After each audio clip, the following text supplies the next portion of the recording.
Bapak Ibu saudara-saudara yang terkasih dalam Kristus, kadang-kadang dalam perjalanan hidup kita merasa lelah, kita merasa capek, kita merasa tidak bergairah. Lebih-lebih kalau mendapatkan masalah-masalah. Bapak Ibu sekalian, dalam kondisi lelah seperti ini, apa yang kita lakukan? Kita tidak berusaha berpikir objektif, pikiran melantur-lantur, dan kadang-kadang kita berbuat kesalahan-kesalahan, mungkin bunuh diri, mungkin dugem, mungkin jalan-jalan tanpa tujuan, pokoknya metu rumah, keliling, mbuh nang di garuh, memberi pergi, ngelemes no sikil. Bapak Ibu saudara-saudara yang terkasih dalam Kristus, inilah perjalanan hidup kita, dinamika hidup kita. Maka itu hal yang kita anggap biasa, tidak perlu kita menggebu-gebu menanggapi hal-hal itu dengan wah. Kita tidak perlu berbuat seperti itu. Cukup kita alami, kita selesaikan. Tanpa harus bunuh diri. Untuk apa bunuh diri? Seperti orang tidak punya nyali aja. Bapak Ibu saudara-saudara yang terkasih, para murid juga mengalami semacam itu. Dalam perjalanan mengikuti Yesus sampai Yerusalem, mereka mengalami hal itu. Kalau kita mengalami hal itu, ingatlah para murid, ingatlah mereka-mereka.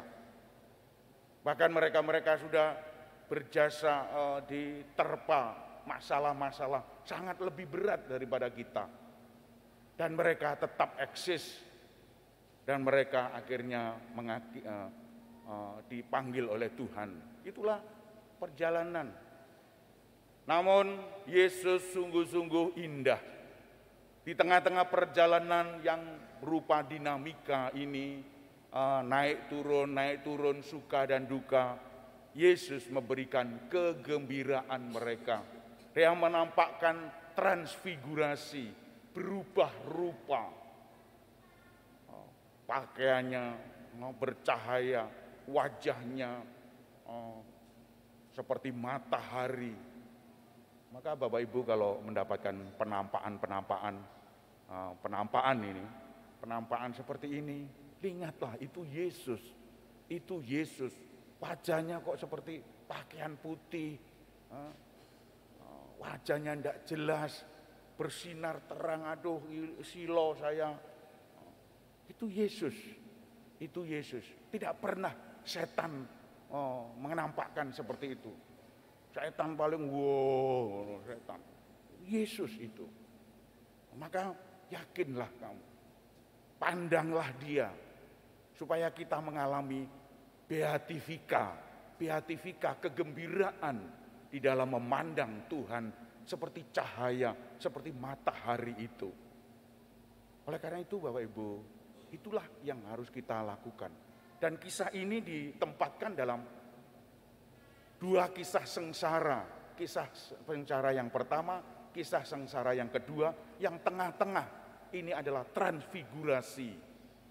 Ini ada menunjukkan sebuah dinamika perjalanan hidup kita, berupa dinamika naik turun, suka dan duka.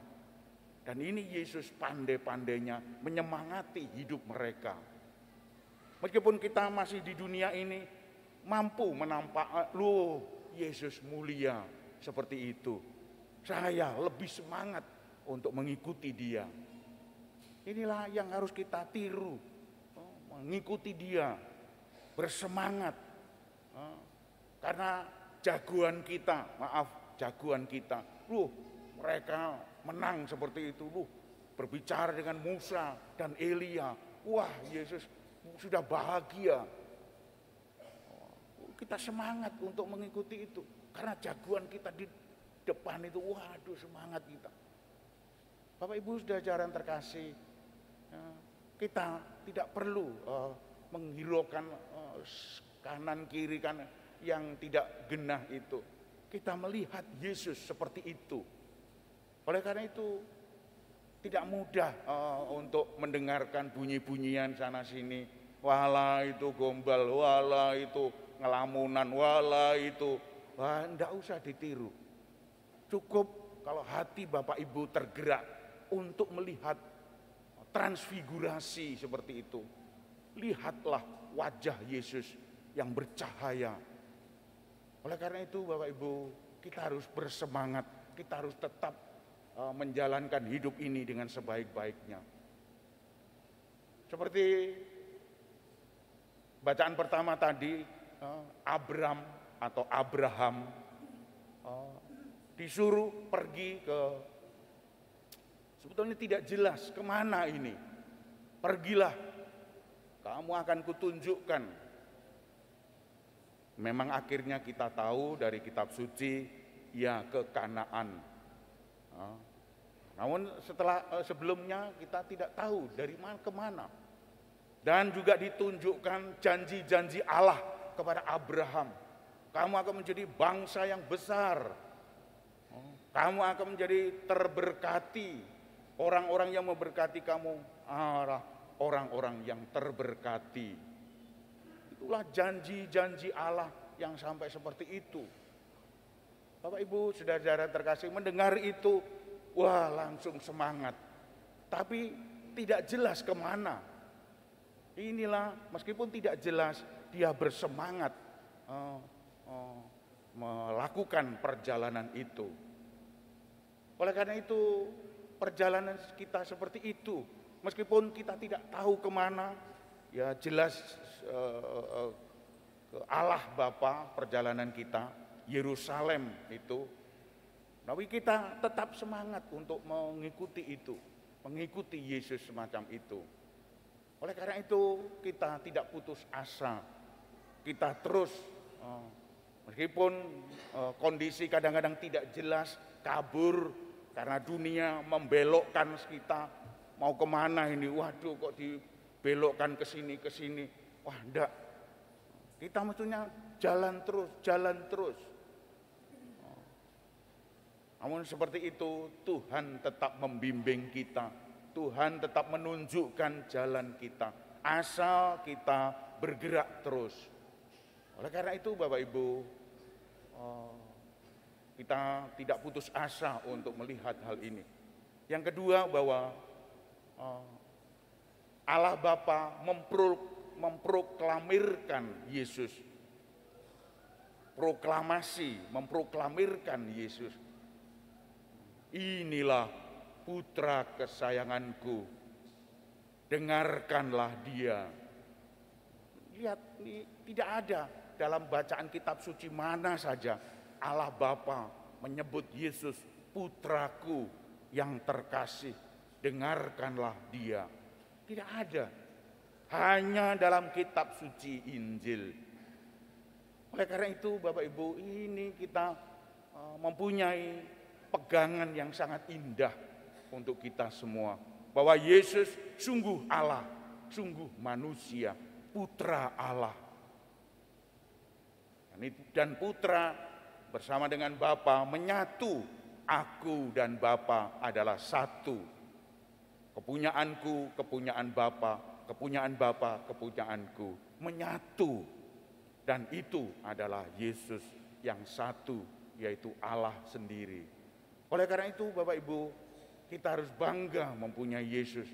Jangan Yesus dipisahkan dari Bapak Ibu sekalian. Kalau kita sudah berpegangan pada Yesus, jangan gondelan ini lepas.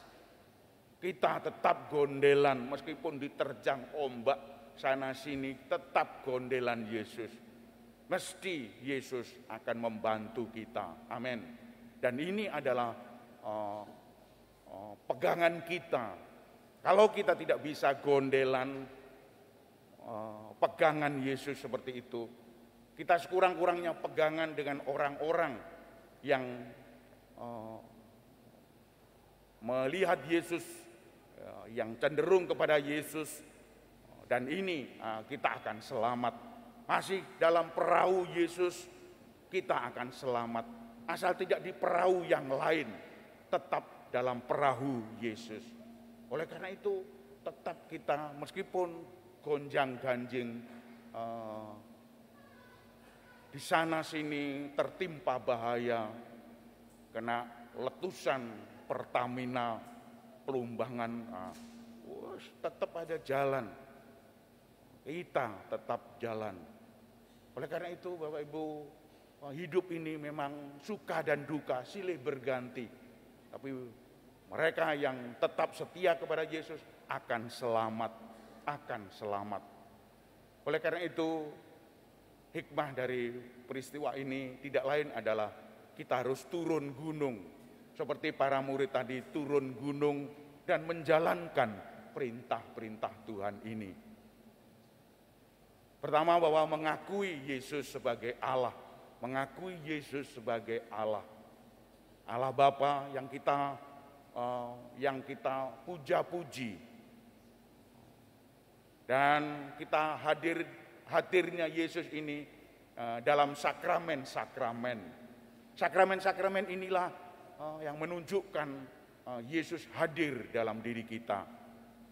Misalnya misa kudus seperti ini, sakramen-sakramen memang dirayakan oleh imam, tapi imam bukan imam itu sendiri, bukan saya sendiri, melainkan di balik saya ada Yesus.